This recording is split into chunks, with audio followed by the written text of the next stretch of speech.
wallahi tallahi kin ga yanzu haka ma an gora ta gida saboda abin da ta yi miki. Wallahi ko ka kore ta sai ka dawo mun da ita na ci mutuncin ta na nuna mata na fita iya auka wallahi.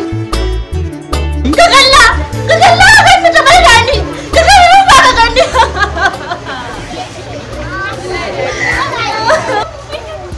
Ba wani haƙurin da za ta yi ba haƙurin da za ta yi. Haƙurin da za ta yi. Haƙurin da za ta yi to ba duk da ta ja mata ba. Ku zo mu tafi